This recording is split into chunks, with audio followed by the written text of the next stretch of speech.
America అధ్యక్షుడు Trump మరొకసారి కీలక వ్యాఖ్యలు చేశారు. రష్యాకు భారత్ దూరమవుతుంది అంటూ ఆయన చేసిన వ్యాఖ్యలు ఇప్పుడు సంచలనంగా మారాయి.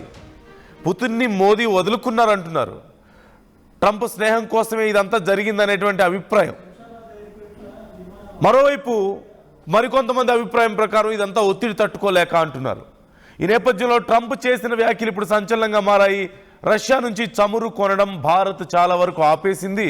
మోదీ గొప్ప వ్యక్తి, త్వరలో భారత్కు వెళ్ళి మోదీని కలుస్తా అంటూ ట్రంప్ చేస్తున్నటువంటి వ్యాఖ్యలు ఇప్పుడు సంచలనంగా మారాయి. ట్రంప్ ఎప్పుడు వ్యాఖ్యలు చేసినా వాటిలో కొన్ని అబద్ధాలు, కొన్ని అభూత కల్పనలు ఇలాంటివి మనం చూస్తున్నాం కదా. సో ఇప్పుడు ఆయన చేసిన వ్యాఖ్యల్లో నిజమెంత, అబద్ధం ఎంత, ఇవి మనం మాట్లాడుకోబోతున్నాం. ఒకసారి ట్రంప్ ఏం వ్యాఖ్యలు చేశారు చూద్దాం. And we speak, and he wants me to go there. We'll figure that out. I'll go. I had a great trip there with Prime Minister Modi. He's a great man, and I'll be going. Notice is in the middle. You're planning to go to India next year? No. You're planning to go to India next year, sir? It could be, yeah. A friend of mine, and we speak, and he wants me to go there. We'll figure that out. I'll go. I had a great trip there with Prime Minister Modi. He's a great man, and I'll be going. Notice is in the middle. You're planning to go to India next year? No. You're planning to go to India next year, sir? So నేను next year ఇండియాకి వెళ్తాను, ఇండియాని మోదీని కలుస్తాను. అలాగే India కూడా ఇప్పుడు దారికి వచ్చింది, రష్యా దగ్గర ఆయిల్ కొనుగోలు తగ్గించింది. ఇది చాలా మంచి పరిణామం. India is a great country, Modi is a great friend. రెగ్యులర్గా ఉండేటువంటి కామెంట్స్ ఇవి. But what is the truth behind this? నిజంగా రష్యా భారత్ మధ్య వ్యాపార సంబంధాలు దెబ్బతిన్నాయా? భారత్ నిజంగానే రష్యా దగ్గర నుంచి ఆయిల్ కొనడం తగ్గించిందా ట్రంప్ చెప్తున్నట్లుగా? గతంలో కూడా ట్రంప్ ఇలాగే ఒకసారి మాట్లాడారు. చాలా వరకు తగ్గించేసింది, ఇక చైనా కూడా తగ్గించేస్తే రష్యాకి ఆదాయం ఉండదు అని చెప్పి మాట్లాడారు. But what is the truth here? ఇక్కడ భారతదేశం రష్యా నుంచి ఆయిల్ కొనుగోలు తగ్గిన మాట వాస్తవం. కానీ ఎందుకు తగ్గడం అంటే అది భారీగా తగ్గిందేం లేదు. మన రెగ్యులర్గా మన అవసరాలకు తగ్గట్లుగా మనం ఇంపోర్ట్ చేసుకుంటూనే ఉన్నాం. కానీ కొద్దిగా చిన్న ఫ్లక్చుయేషన్ ఉంది. దానికి కారణం భారత్ అమెరికా విధిస్తున్నటువంటి ఈ శాంక్షన్స్కి భయపడి కాదు, అమెరికా టారిఫ్స్కి భయపడి, లేదంటే అమెరికా బెదిరింపులకి భయపడి కాదు. ఎప్పుడూ భయపడలేదు, ఇప్పుడు కూడా అందుకు కాదు. రష్యాకి సంబంధించినటువంటి ఒక 2 ఆయిల్ కంపెనీస్ మీద, ఏ ఆయిల్ కంపెనీస్ నుంచి అయితే భారత్ ఆయిల్ని కొనుగోలు చేస్తుందో ఆ ఆయిల్ కంపెనీస్ మీద శాంక్షన్స్ విధించింది అమెరికా. దానివల్ల వాటి రేట్లు అక్కడ పెరిగాయి. రెగ్యులర్గా మనకి దొరికేటువంటి అంటే బ్యారెల్ ప్రైస్ మనకి దొరికేదానికంటే కూడా రేట్లు ఎక్కువగా ఉండడం వల్ల భారత్ కొంత తక్కువ కొంటుంది. అంటే మనకంటూ ఒక లిమిట్ ఉంటుంది, ఇదిగో ఇంత ఆయిల్ తీసుకోవాలి, ఇంతలో తీసుకోవాలి అని. ఒకవేళ ఉన్న రేటుకు గనక కొంటే మళ్ళీ ఇక్కడ భారత్లో రేటు పెరగాల్సి వస్తుంది కాబట్టి ఆయిల్ రేట్స్. సో వాటిని అది ఇష్టం లేక భారత్ కొంచెం అక్కడ తగ్గించుకుంది, ఇంపోర్ట్స్ తగ్గించుకుంది ఫర్ టెంపరీ ఫేజ్. ఇది ఖచ్చితంగా. ఎందుకంటే మహా అయితే కొన్ని రోజులు వెయిట్ చేసి చూస్తారు. రేపు నవంబర్ 21 నుంచి ఈ 2 కంపెనీల మీద అమెరికా విధించినటువంటి శాంక్షన్స్ మనకి అక్కడ అందుబాటులో ఉండబోతున్నాయి, అక్కడ అమలు కాబోతున్నాయి. సో అప్పటి వరకు మాత్రమే ఈ శాంక్షన్స్ అమలు అవుతాయో లేదో ఇంకా పూర్తిగా తెలియదు. ఒకవేళ అమలు అయిన తర్వాత రష్యా మనకి ఇంకా తక్కువకి ఒకవేళ ఆయిల్ ఇచ్చినా, అంటే ఇంకా మనకి డిస్కౌంట్ ఇచ్చినా మళ్ళీ తిరిగి మన కొనుగోలు పెరుగుతుంది. సో ఎక్కడా కూడా భారత్ అమెరికాకి భయపడి ట్రంప్ చెప్పాడు కాబట్టి ఆయిల్ కొనకుండా లేదు.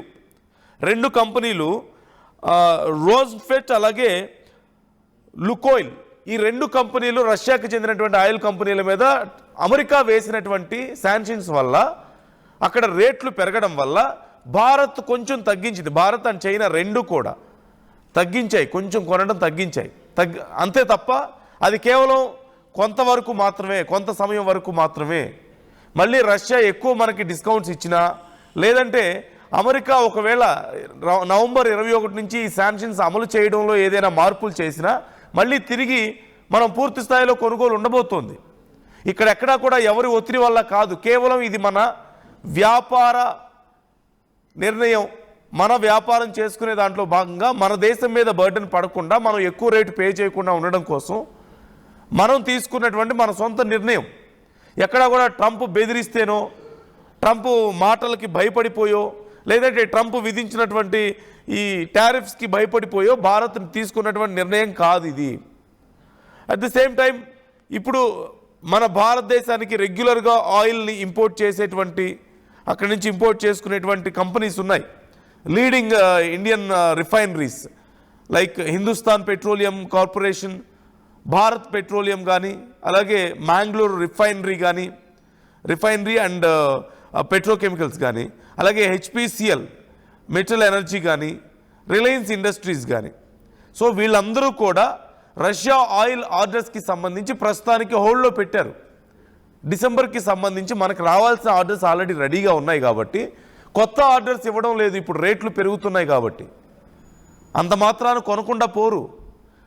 రేపు నవంబర్ 21కి అమెరికా ఎలాంటి శాంక్షన్స్, ఈ శాంక్షన్స్ని ఎలా విధిస్తుందో, ఎంత రేటు పెరుగుతుందో, దానికి తగ్గట్లుగా రష్యా మనకి ఇంకేమైనా తగ్గిస్తుందా రేటు, ఇవన్నీ చూసుకొని ఆ తర్వాత మళ్ళీ కొత్త ఆర్డర్స్ ఇచ్చేటువంటి అవకాశం ఉంటుంది. డిసెంబర్ వరకు ఇప్పుడున్నటువంటి రేట్లకే మనకి తక్కువ ప్రైస్లోనే ఆయిల్ అందుతుంది. రష్యా ఇచ్చేటువంటి బెనిఫిట్స్ అన్నీ మనకు అందుతున్నాయి. వ్యాపారం ఎక్కడా దెబ్బతినలేదు. ఇన్ఫ్యాక్ట్ గతంతో పోలిస్తే భారీగా భారత్ రష్యా మధ్య వ్యాపార సంబంధాలు భారీగా పెరిగాయి. ఒకప్పుడు 2024-25కు ముందు, అంటే ప్రీ కోవిడ్ టైంకి వరకు కూడా చూసుకుంటే, అప్పటితో పోల్చుకుంటే 5.8 రెట్లు పెరిగింది భారత్ రష్యా మధ్య ఉన్నటువంటి వ్యాపార బంధం. అంటే 2024-25 ఫైనాన్షియల్ ఇయర్కి $68.7 బిలియన్ చేరింది భారత్ రష్యా వ్యాపారం.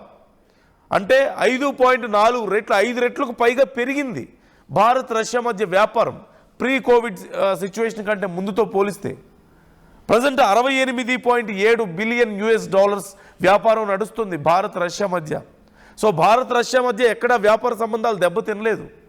కేవలం we are waiting for the time America విధించిన శాంక్షన్స్ ఎలా అమలు చేస్తారు, అప్పుడు రేట్లు ఎలా మారుతాయి, ఆ రేట్లను బట్టి మనం ఎలా వ్యాపారం చేయాలి అనడం కోసం వెయిట్ చేస్తున్నాం. కొన్ని ఆర్డర్స్ తగ్గించిన మాట వాస్తవం. అది కేవలం మన వ్యాపారం కోసం మనం ఇండివిజువల్గా తీసుకున్నటువంటి నిర్ణయం, అంతే తప్ప ఎవ్వరికి భయపడి తీసుకుంది కాదు. It's a clear thing. So మరొకసారి ట్రంప్ ట్విస్ట్ చేసే ప్రయత్నం చేశారు. ఆయన టంగు ట్విస్ట్ అవుతుందో, ఆయన మాటలు ట్విస్ట్ అవుతున్నాయో అనేది పక్కన పెడితే, ఆయన మరొకసారి ట్విస్ట్ చేసి టర్న్ చేసి అబద్ధాలు ప్రచారం చేసే ప్రయత్నం చేశారు. It's not because of America, it's not because of Trump, it's only because of our individual benefits, business benefits. So we have great relationships with Russia. We have great financial transactions, business transactions with Russia with same effect, with same bonding, with same strength. ఎక్కడా తక్కువ లేదు. ఇలాంటి మాటలు నమ్మాల్సిన అవసరం లేదు. And next ఇయర్లో Trump ఇండియాకు వస్తానని చెప్తున్నారు. But before that Russia Putin రాబోతున్నారు. పుతిన్ భారతదేశానికి డిసెంబర్లోనే రాబోతున్నారు. ఒకవేళ నిజంగా పుతిన్ రావాల్సిన, అంటే ఈ సంబంధాలు దెబ్బతింటేనో ఇంకేదైనా జరిగితేనో ఈ షెడ్యూల్ ఏదైనా చేంజ్ అయ్యే అవకాశం ఉంటుంది కదా. But it's nothing happened here. Putin డిసెంబర్లో భారతదేశానికి రాబోతున్నారు. And it's very important time for America also. ఎందుకంటే అమెరికాకు సైతం ఇది చాలా ఇంపార్టెంట్ టైం. భారత్ అమెరికా మధ్య సంబంధాలు క్షీణిస్తూ ఉండడం, ముఖ్యంగా వ్యాపార సంబంధాలు క్షీణిస్తూ ఉండడం, అండ్ నాలెడ్జ్ ట్రాన్సాక్షన్స్ భారత్ నుంచి తగ్గుతూ ఉండడం. అండ్ స్టిల్ అమెరికాకి ఈ విషయంలో బుద్ధి రాలేదు. నిన్న కూడా ఒక నిర్ణయం చూసాం వీసాల విషయంలో. తీవ్రమైనటువంటి ఆరోగ్య సమస్యలు, దీర్ఘకాలిక ఆరోగ్య సమస్యలు ఉన్న వాళ్ళని అమెరికాలోకి మేము ఎంటర్ అవ్వలేము అని చెప్పేసి వీసాకి కొత్త నిబంధనలు పెడుతుంది అమెరికా. అంటే లైక్ డయాబెటీస్, లేదంటే కార్డియోవాస్కులర్ ఇష్యూస్ కానీ, గుండె సంబంధిత సమస్యలు కానీ, అలాగే ఒబేసిటీ లాంటివి ఉన్నవాళ్ళు అమెరికాలోకి కొత్తగా రావడానికి మేము ఒప్పుకోమని చెప్పేసి చెప్తున్నారు. అలాంటి సమస్యలు ఉన్న వాళ్ళకి వీసాస్ గ్రాంట్ చేయడంలో చాలా టఫ్ చేయబోతుంది అమెరికా. సో ఇంకా ఇది భారతీయులకు చాలా ఇబ్బందికరమైనటువంటి పరిస్థితి. ఎందుకంటే ఇక్కడి నుంచి వెళ్ళి అక్కడ చదువుకొని అక్కడ ఉద్యోగాలు చేస్తూ అక్కడ సెటిల్ అయిన వాళ్ళు ఇక్కడ ఉన్న తమ తల్లిదండ్రులను అక్కడికి తీసుకువెళ్ళాలని అనుకుంటారు, అమెరికాకి తమ వయసు పైబడినటువంటి తల్లిదండ్రుల్ని. కానీ షుగర్ ఉన్న వాళ్ళు రాకూడదు, ఒబేసిటీ ఉన్న వాళ్ళు రాకూడదు, గుండె సంబంధిత సమస్యలు ఉన్న వాళ్ళు రాకూడదు అంటే 60 ఏళ్ళు 65 ఏళ్ల వయసు ఉన్న వాళ్ళకి షుగర్ ఉండదా? లేదంటే ఆ వయసులో ఉన్న వాళ్ళకి గుండె సమస్యలు రావడం అంత పెద్ద విచిత్రమా? రాకుండా ఉంటాయా? లేదంటే కొంతమందికి ఒబేసిటీ ఉండడం సమస్యనా?